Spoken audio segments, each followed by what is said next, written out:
You hit delete, and your brain instantly pictures a shredder. Confetti, gone forever. But in the digital world, delete often means something much weirder. Your data can be gone from your screen while still very much alive somewhere else. So here's the mystery. If you delete a photo, why does it sometimes come back from the cloud? Why can companies still have data you thought you erased? What is the difference between deleted, removed, and destroyed? And the most uncomfortable question is this: what would it take to truly make something disappear? Let us open the lid, because delete is not one thing. It is a whole family of tricks. Think of your digital life like a huge library. When you delete a file, the most common thing that happens is you do not burn the book. You just remove the index card that tells the librarian where the book is. The book might still be sitting on a shelf, perfectly readable. It is just not listed anymore. That is the first big twist. Most deletion is really just forgetting where it is.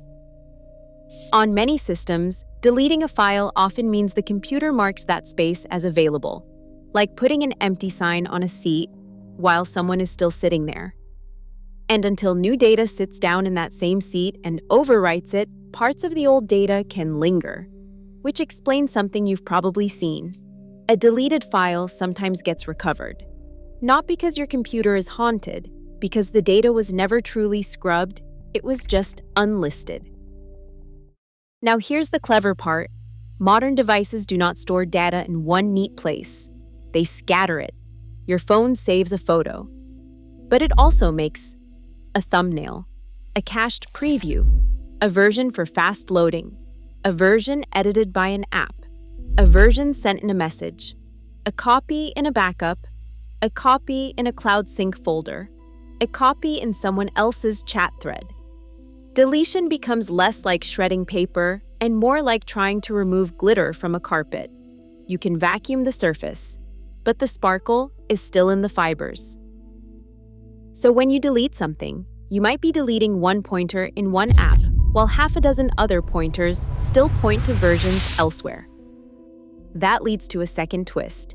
You might be deleting only the copy you can see. Okay, so what about the trash bin? The trash bin is basically your device asking, "Are you sure?" It is saying it didn't really delete the file, it just moved it. It's like putting a bag by the door instead of taking it to the curb.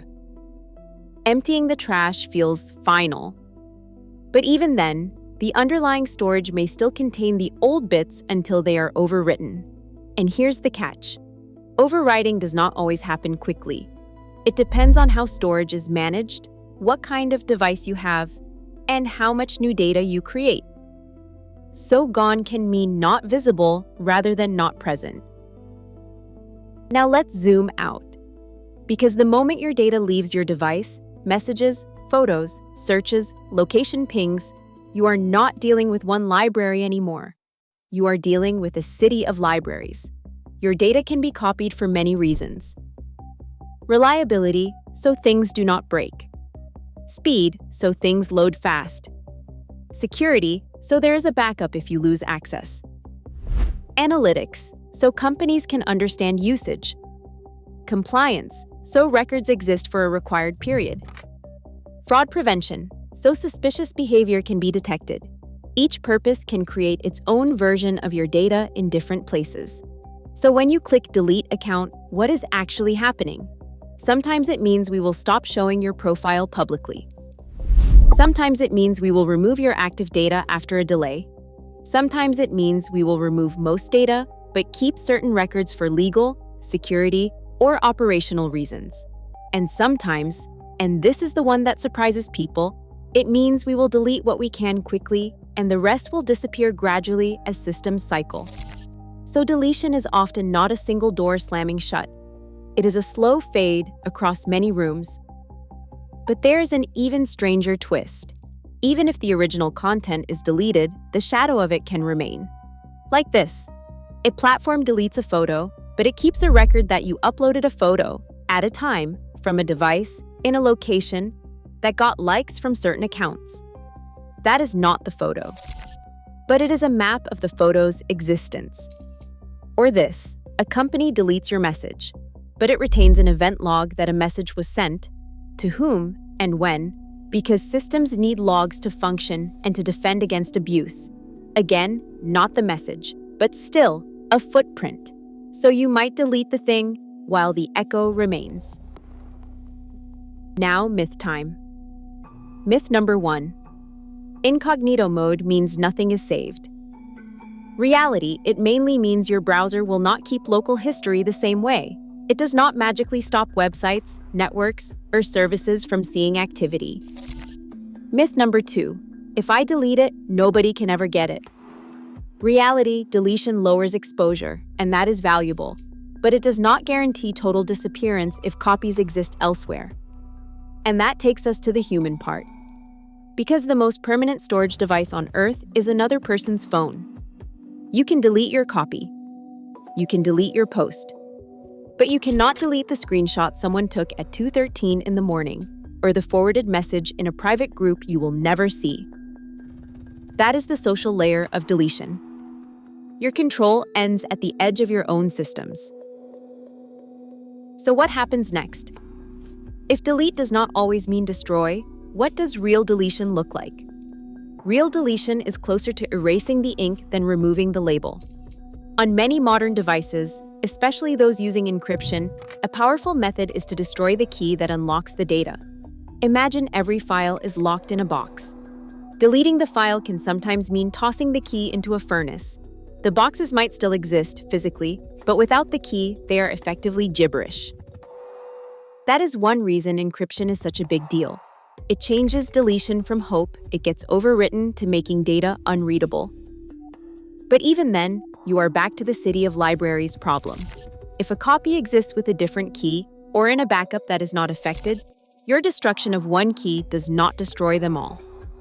True disappearance requires knowing all copies exist, having permission and access to remove them, confirming they are not preserved in backups, logs, or external devices, ensuring they cannot be reconstructed from derived data. That is hard, not impossible, but hard, which is why the internet often behaves like a room with a faint smell of smoke. Even after you put the fire out, traces linger. Now let us bring this back to real life, because this is not just spooky tech trivia. This affects your stress, your reputation, your sense of safety. You might have felt it, the flicker of panic after sending a message, the sudden heat in your face after posting something you regret, the thought, I will just delete it. And sometimes that works. It reduces visibility, it lowers the chance of it spreading, but it does not undo time. Because digital systems are built for sharing, syncing, caching, backing up. In other words, copying. That is the entire superpower of digital life. And it is also the reason deletion is complicated. So what can you do practically without turning your life into a paranoid bunker? Here are a few takeaways, framed as choices. First, treat delete like reduce exposure, not time travel. Deleting is still worth doing. It removes access in many cases. Just do not assume it rewinds the clock. Second, use the two-step pause before sending. Before you send something emotional, ask yourself, would I be okay with this existing outside my control? Not because you are afraid, because you are realistic. Third, understand the layers, device, cloud, people. If something matters, check all three. Deleting on your phone might not delete in your cloud. Deleting in your cloud will not delete someone else's copy. Fourth, turn on strong security by default. A locked device, good passwords, and encryption-backed options do not just protect from hackers, they also reduce how many loose copies can leak if something goes wrong. Fifth, if you really need something gone, think access, not existence. Can you remove it from public view? Can you revoke shared links? Can you remove permissions? Can you request deletion where possible? The practical win is often cutting off easy pathways to the data. And finally, create less data you will later beg the universe to erase. That is not moral advice. It is engineering advice.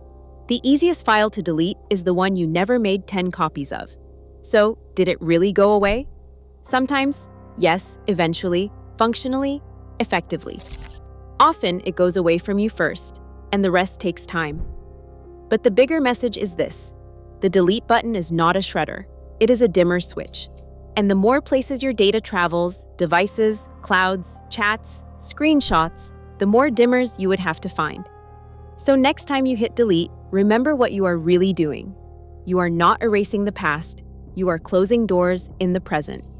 And that is still powerful, because control is not always about making something vanish. Sometimes it is simply about making it harder for the world to reach. And that is the real meaning of delete.